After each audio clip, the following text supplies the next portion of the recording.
Welcome to Commercial Property Talk, the podcast where we explore the trends, challenges, and technologies shaping the world of commercial real estate. Today I'm joined by three special guests who together represent Industrial Commercial Partners, or ICP.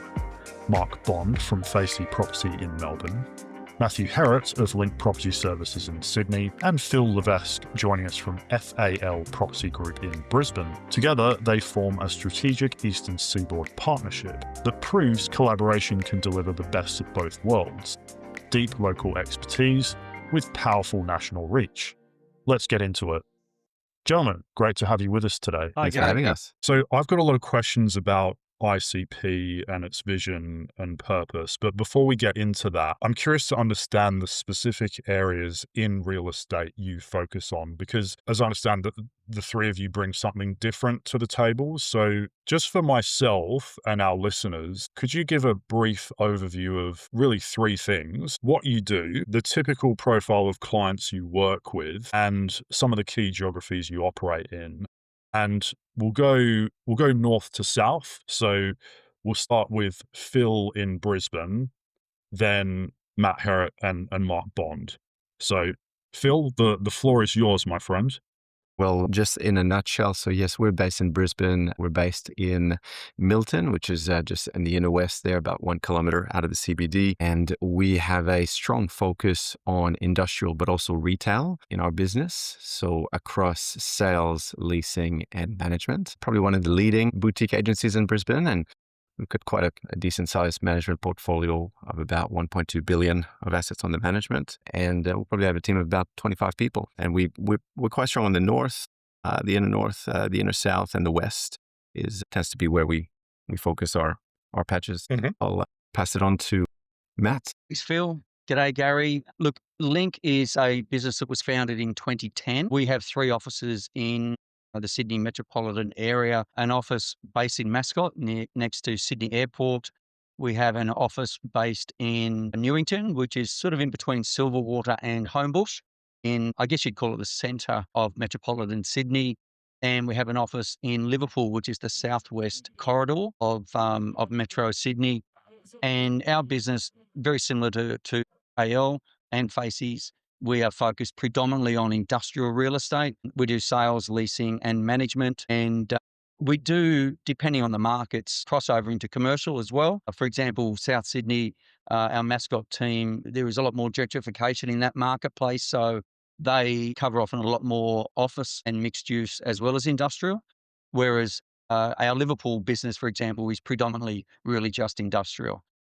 We do land sales, we do leasing, we do investment, we do pre-lease, turnkey, project marketing, and obviously existing buildings. Look, we'll catch and kill any deal. So we're working with small businesses around Metro Sydney that are in wholesale, trade, engineering, manufacturing, import, export. We will work with medium-sized national sort of brands, hence the ICP Alliance. We work with global multinational groups. We work with private investors, mum and dad investors. We work with fund managers, the listed and unlisted property trusts. So we cover the whole spectrum of the property market in terms of the ownership and occupier groups. Yeah, makes sense. Mark Bond. G'day there, Gary. Look, Facey Property, we've been around since 1987. And look, we're a boutique commercial and industrial agency. We're based in Dandenong, which is southeast of Melbourne. Predominantly what we're probably focused on is the south and the east parts of Melbourne, but we certainly do things out in the north and the west, because those markets are emerging and just continue to grow. So you kind of go where your clients take you. Look, we're lucky enough to manage about 1,700 properties, lots of private investors in those and large family investment groups. But when you've got a portfolio like that and where we're located, lots of small businesses, we probably do a little bit of everything, but predominantly Dandenong is an industrial town. We focus a lot on that. I would say that's probably 80% of our business is industrial, and then the rest is retail and commercial. With the developers being where we are, we've obviously consulted and helped a number of developers build estates in this area. So we're pretty good from the cradle to the grave kind of work when it comes to the development, and that's enabled us to do lots of turnkeys, business parks, and just advisory in general. So the national kind of businesses that we work with was what really resonated when industrial commercial partners started to come to be. And I think that's why the Eastern Seaboard's so important, because there's not many national operators that don't have representation in Brisbane, Sydney and Melbourne. That's their focus, and that's based around population, as we all know.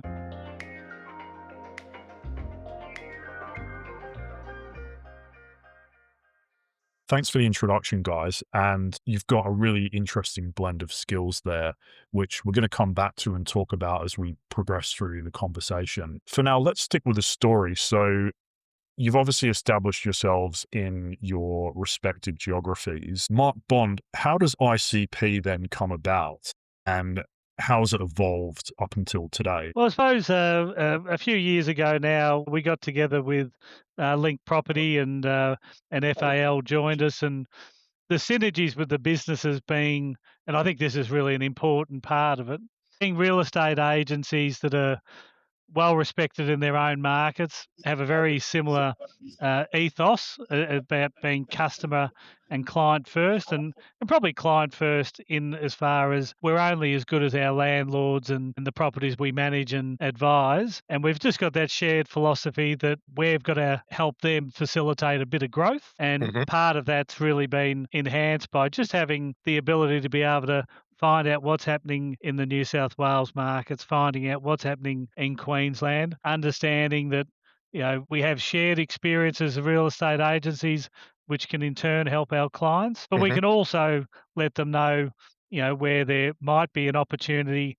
out of our market through these trusted allies that we've been developing over the years. You know, we're really proud of that association at Facey's, to have businesses that are just so, well, I suppose trusting would be my phrase, that we've got the absolute trust that we can hand a client over to them and they'll be dealt with and looked after as if they were in my office here in Dandenong. And what year did you found the partnership? I think it was 2016, 15, thereabouts. Okay. And so, Phil, tell us how the partnership actually works in practice, because Mark, obviously you touched on the ethos about wanting to be client first and customer oriented. And what I'm hearing is a lot of knowledge sharing. Is there anything sort of beyond that? Because I'm just thinking of a sort of simple scenario where, let's say, a logistics company wants to expand from Queensland to New South Wales or vice versa. Is it a case that you would then say, speak to my business partner, Matt Herrett in Sydney, and there will be some sort of referral-based mechanism you work out? I mean, you don't have to give us the specifics of top secret stuff, but I'm just interested to understand how you essentially work together in practice. Yeah. So probably going back on your first question to Mark, I think the need for ICP was born out of being able to cross borders quite seamlessly and painlessly, and having somebody on the other side that you really trust. So by forming this alliance and this trustworthy partnership, it allows us that when we do have a client or an occupier or tenant or buyer that wants to say, they're in Brisbane, we've just helped them, and I say, hey, we're also looking in Sydney, we've got that trusted point to go. So in practice, how does that work? Well, we meet, at least a few times a year. We have formal monthly meetings, but importantly, all of our team, our sales agents, our leasing agents, they treat the other agents as a bit of an extension to our business. So, they will say, they'll know who to go to in the other agency. And I'll say, look, can you look after this person? And that's just done on a really seamless way. And if something comes up in terms of a successful transaction, then yes, it's rewarded through a referral agreement. But first and foremost, it's just the trust that relationship will be looked after by people who are, one, really good in their market, know their market, and have the same values that we have. So in practice, it's just being able to have that trusting relationship and rely on that. Because if you don't have that, then you got to go and find somebody who's the right person in the market and start a new relationship each time. So, but our agents are really enjoying it. We actually have a competition each year to whoever's got the most amount of cross flow and interaction and I guess referrals to the other partnerships, and they get a few $1,000 travel voucher. So it's just a little incentive to get everybody organized and involved in ICP, and they really enjoy it. Just touching on something else you said, and I think this came up in Mark's earlier response as well, in terms of relationship building and your approach. Were you guys the first to set up a model like you have? Because what I tend to see is really opposite ends of the spectrum. You either have kind of no collaboration and lots of competition, or you have the complete opposite where you have national brands, multinationals, or franchise models where that's the way they collaborate. Whereas what I find interesting about ICP is you sort of sit somewhere in the middle. You all have your own skill sets that you mentioned at the start. You have your own brands, but you also have collaboration. So do you see any others in the market taking an approach like this as well, or are you very much unique in that respect?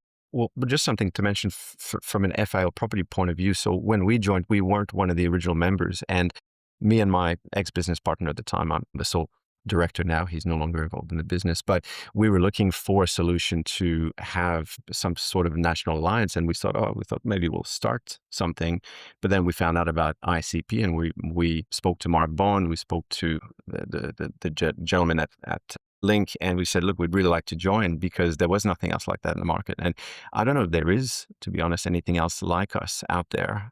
As you said, it's either a corporate or a franchise model. So, but what we find is our strategy and our partnership works really, really well, and has been now since I think I joined in 2017. So it's nearly 9 years. So yeah, it works really well. I think it's very unique, and it's not to say that there isn't cross-flow amongst other businesses, but it's done on a very ad hoc basis and sort of one-out stuff, whereas this is a concerted effort from the founding members or all members rather, to make it work. And that's why there's structure around it. Phil mentioned the monthly meetings. They're so important. We have sets of minutes. This isn't smoke and mirrors. If we're going to invest time in it, time is so valuable, we need to get a return. And that return for our clients has to be meaningful. And we've been going for over 10 years because it's working. So I think it's probably the only alliance that operates as structured and formally as ICP does. And Matt, I just want to play devil's advocate for a minute, going back to what I was saying about a national brand versus an alliance. Why not just the three of you sort of rebadge and trade as ICP under a national brand? Because surely that would give you a consistent presentation to the market, plus, I guess, a perception of sort of broader reach across the country. Is that something that you'd considered at any point during the evolution of ICP? It's a good question, but Bondi and Phil might correct me. I don't know, but thinking about it, I don't reckon we've ever discussed that at all. It's never even been part of our discussions at any time. And I think the reason is because it's obvious to us, and that is that's our point of difference. Yeah. I mean, if we just become ICP as a national brand, well, then all of a sudden we're just like every other national brand. And at the moment, we have a point of difference where, as Bondi mentioned, they've been in business since 87. The roots of Facey go back over 100 years. Phil's business has been around for a couple of decades. We're entering 17 years. So that level of reach into your local marketplace, that level of trust, your relationships, your granularity, that how well you know everything in your marketplace, that's what we're offering not only to one another, but our customers on a national basis. And as a national brand, you don't have that because you lose that legacy, that history, right? Whereas we are extremely well-established independent businesses that are exceptionally well-run and highly successful in what they do.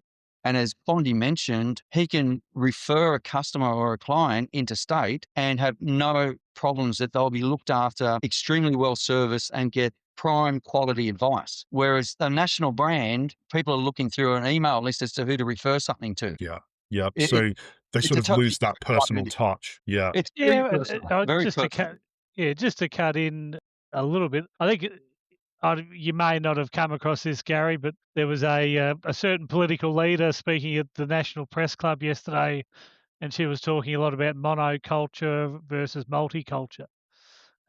We're individual, very successful commercial agencies that are working collaboratively as a partnership in industrial commercial partners. Our individual identity or who we are is what's made us successful. And I think bringing that individuality as a group into ICP helps clients. We had an investor client that I think we manage about 4 properties for, and they happened to be up in Brisbane, and through no great effort of mine, but just circumstance and life, they were in Phil's office because they bought an investment. And once they knew that Phil knew me, they were very relaxed, very comfortable. It just makes that crossing of borders so much more comforting for the client. And as I said before, we're really client first. What you see with some of the agencies that are national or even international groups, there's no interpersonal relationship of any great note between those agencies. We know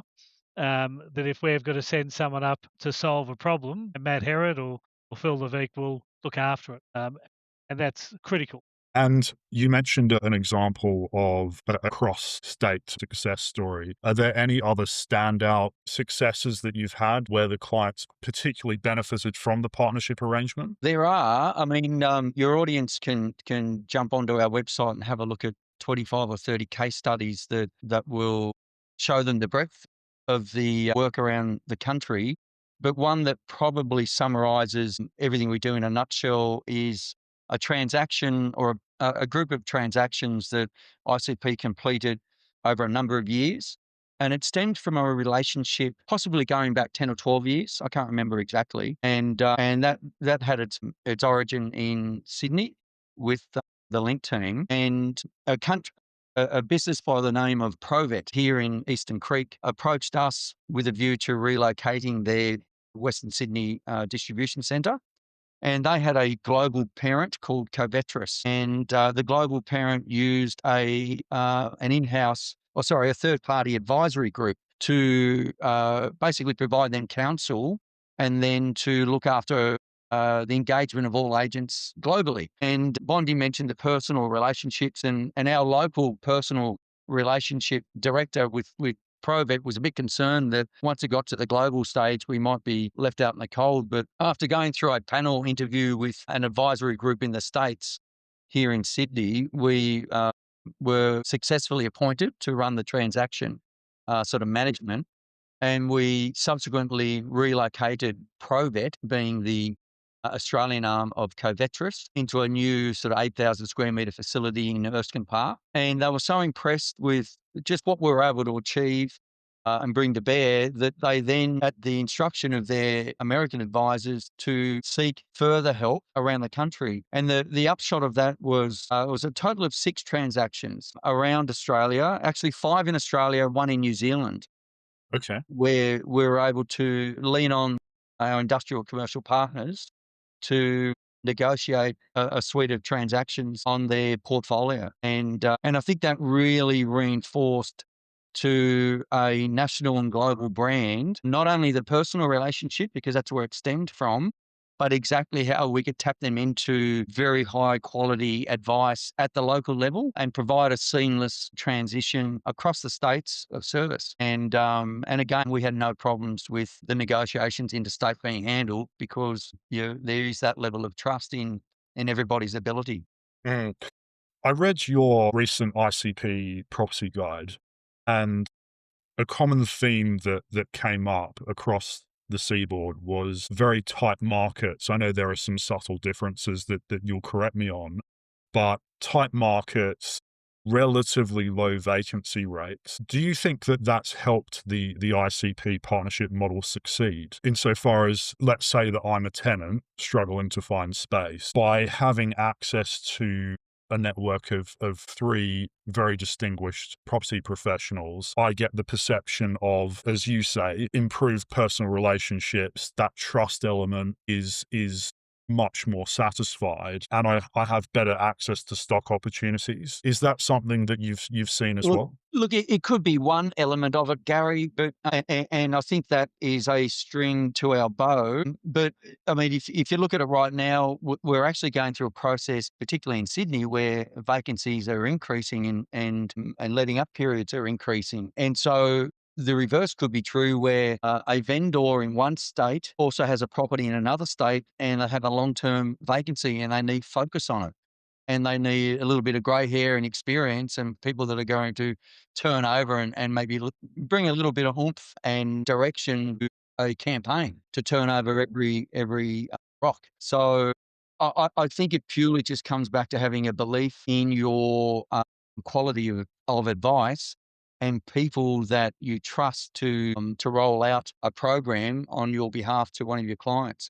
And no matter whether the market's pumping along or whether it's really languishing, there is a focus that's required and hard work that's required to get a result. And so I think we're useful in all markets.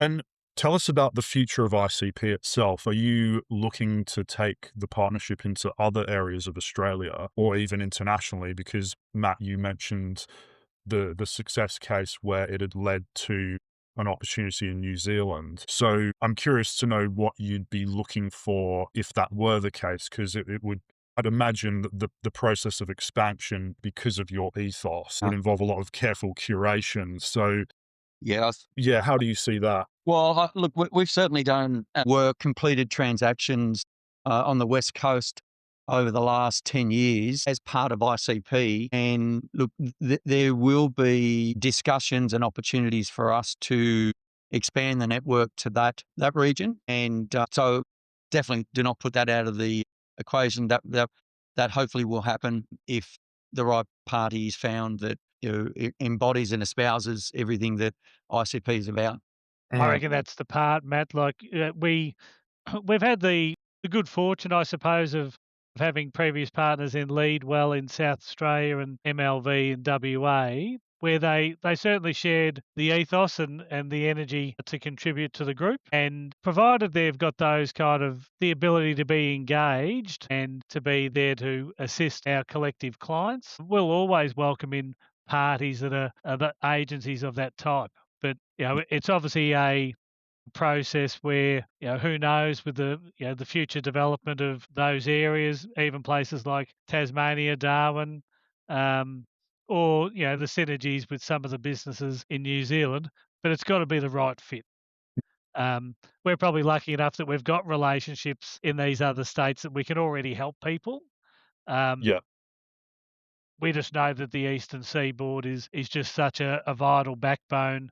A lot of the businesses that we deal with. Yeah. And is there anything else beyond the ethos, though, that you'd look for? So would you, seeking a new partner, would you say be looking for a different focus of the business, for example, crossover in terms of another industrial firm? Or is it you would just say, look, we just know that you're a customer-led company. We know you have excellent success stories. You're someone we want to work with, and you operate in a different geography. Therefore, you're a good fit. Is that Probably, primarily what you'd look at? look, the guys can speak for themselves. I would say industrial first as a skill set, because that's one of the skill sets that we share. We all understand the industrial properties in our market very well. So I think if it's an interstate partner, there's got to be an industrial flavour. Yeah, I think, look, we've had discussions over the years about new partners joining. One, they can't be a one-man band because our three businesses are very similar. We've got quite a bit of scale in terms of agents on the ground. So we want to have somebody who's got a bit of scale as well. Because we do a bit of retail here in Queensland, our South Australian counterparts also did that, and Western Australia. So retail are also welcome because we do a lot of that. And I think all of us touch on a bit of office as well in terms of sales, leasing, management. But definitely industrial tends to be the sector that bonds us, that we all cross over. And importantly, they've got to have some experience in terms of have been in the industry for a while. They need to be boutique agencies, not tied to any franchises, and just have good reputation and the same values that we share, which is really client first. And I think then we can assess them.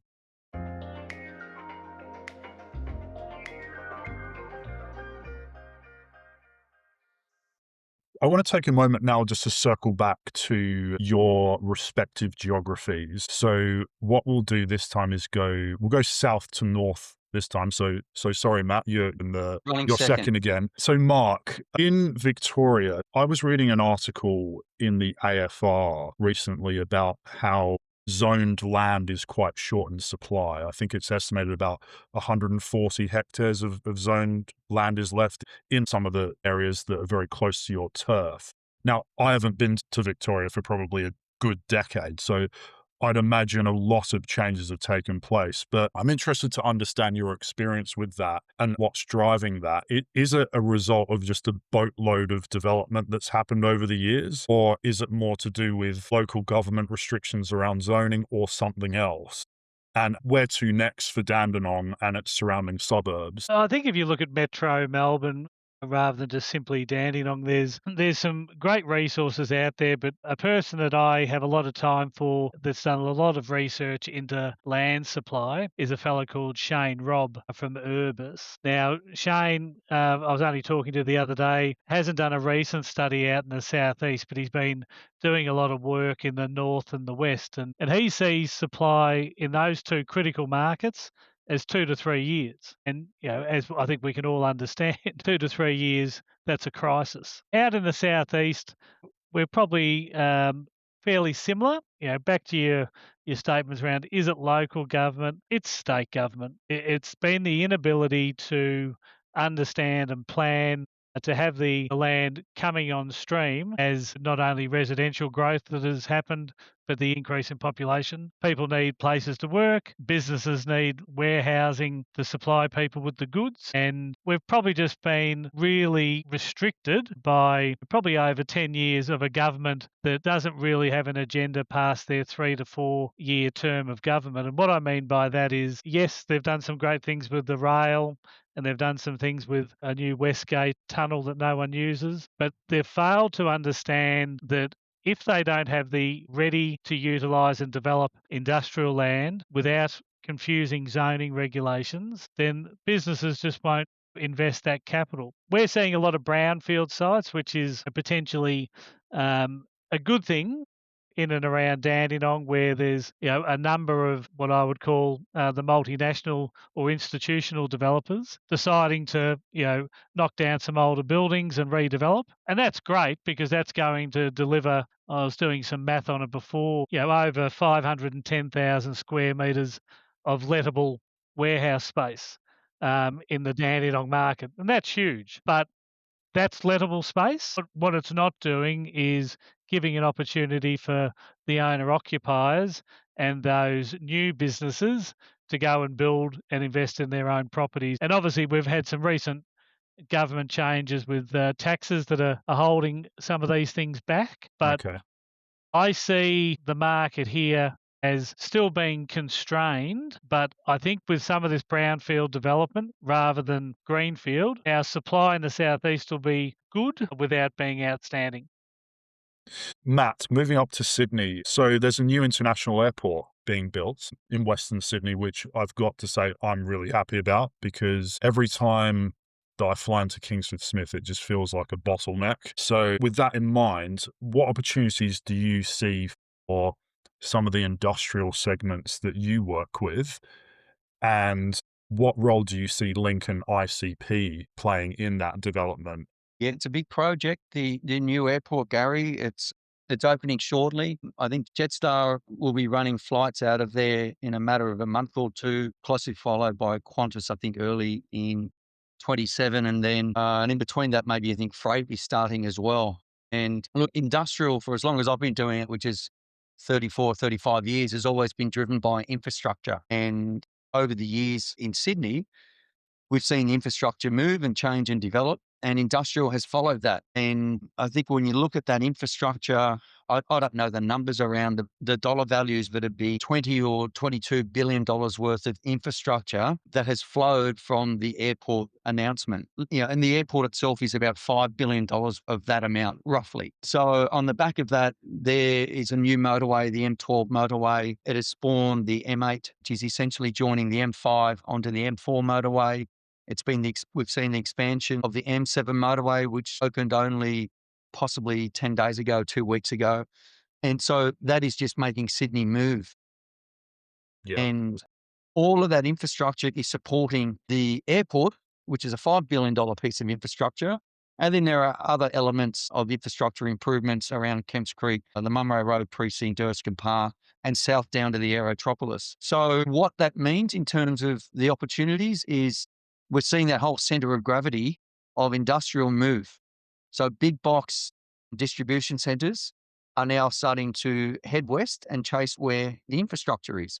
And what that is in turn doing is freeing up industrial property in brownfield locations. And we're seeing the redevelopment, gentrification, if you like, of older industrial precincts as those markets and infrastructures in those areas change and become more mixed use. So we're seeing a lot of change in Sydney at the moment. And in terms of the opportunities for Link and what is our role, and essentially the role is brokerage. So we're looking to do deals, and we have done deals directly as a result of emerging precincts. I mean, you got to think of it as when I started in the South Sydney market, we were in the middle of the CBD, Port Botany, and the airport. So it had a tiny little industrial area with great infrastructure around it. Now this is a generational piece of infrastructure that is creating an entirely new industrial corridor. So that's exciting as an agent because it unlocks land. Land is being rezoned. We've completed about $1 billion worth of sales in the Aerotropolis as a result of the rezonings.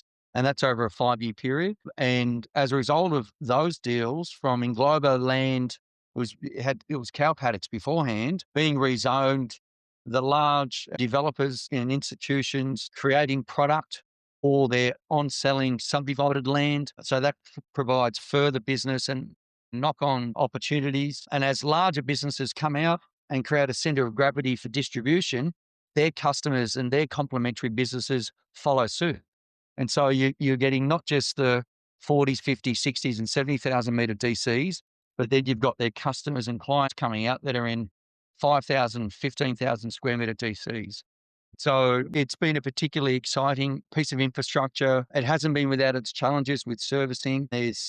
Mark spoke to it in Melbourne with their disconnect between layers of government funding. Treasury won't fund, even though government has announced and supporting a piece of infrastructure.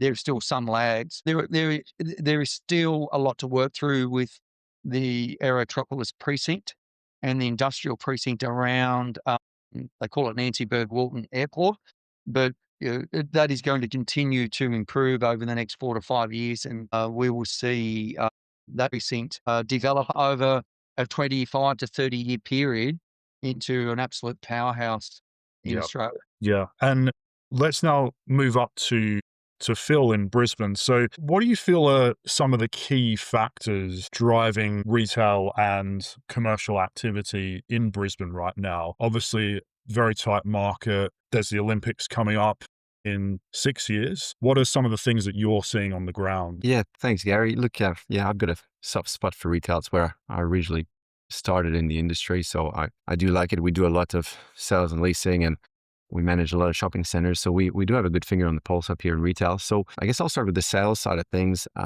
It's definitely been a bit of the sweetheart of the industry in terms of the investment sales. Everybody has been wanting a piece of the retail market. And especially in Brisbane, we've got a good story. Huge population growth since COVID, a lot of migration from New South Wales and especially Melbourne. So with that growth has come in, it's housing is obviously an issue up here as well, but because of all that growth, that's helped sustain all the retailers. So I think what's driving the growth is that on top of the population growth, we've got the great story of the Olympics in 2032. And I think we've got about 100 billion worth of infrastructure in the next few years tied to that.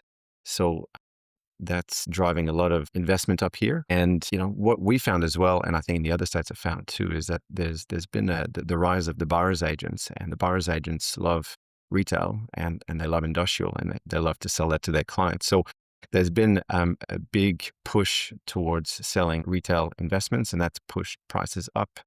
Yields have stayed really tight, even though interest rates have gone up. So the demand is there. And to, I think, drive that as well is going back to, land has been an issue, I think, everywhere on the East Coast. And certainly we're not making a lot more retail up here. So it's existing stuff that you got to get your hands on. It's hard to build new. Construction costs are high, especially in Brisbane. I think we've got some of the highest construction costs, and it's going to get worse because of the infrastructure and Olympic spending. We don't have enough labor. So going back to existing stock, it's very much in demand, and people love supermarket-based centers. They tend to be quite robust.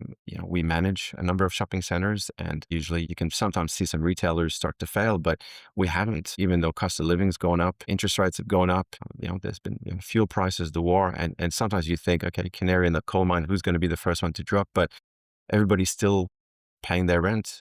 Nobody's defaulting. We haven't had to do lockouts in our shopping centers. So the sector is actually really strong, and because of that, people are seeing that, and it feeds that demand even more. So it's been even though a lot of the factors are saying it shouldn't be, cost of living is high, people should be spending less, but the retailers are still doing well. So I think that's all driving that, and it's underpinned by the leasing market ultimately as well. So the leasing market, we've got, as you said, really tight vacancy, definitely sub 5%, and since COVID, I think CBD retail, for example, suffered a lot, but everybody's come back to the office now. CBD retail is doing really well. Incentives are not as bad as the office sector, probably similar to the industrial sector at the moment, sitting somewhere between 10 and 20%. So it's all of that has been a really dream story since COVID, a bit like the industrial market, but in the sense that it's been robust and people feel comfortable with it. And between you, do you have any other predictions for the Australian commercial, industrial, or retail market into next year? Well, I think that from my perspective, provided we can get governments back onto the job of focusing on growth, and business being a great generator of growth and supply to a growing population, the desire to push back on Australia to continue to grow, I'm probably opposed to. I know how vitally important our continued growth as a consumer helps us as an overall nation. And I can't speak for the other guys, but I know that it's been predominantly a successful story over the last kind of 50 to 60 years in Melbourne. Yes, we've got challenges at the moment, but I think that overall the ability for us to welcome new ideas, new people to this country's led us to be a very wealthy small nation. And growth's going to set us up for the future. Gentlemen, we are unfortunately out of time.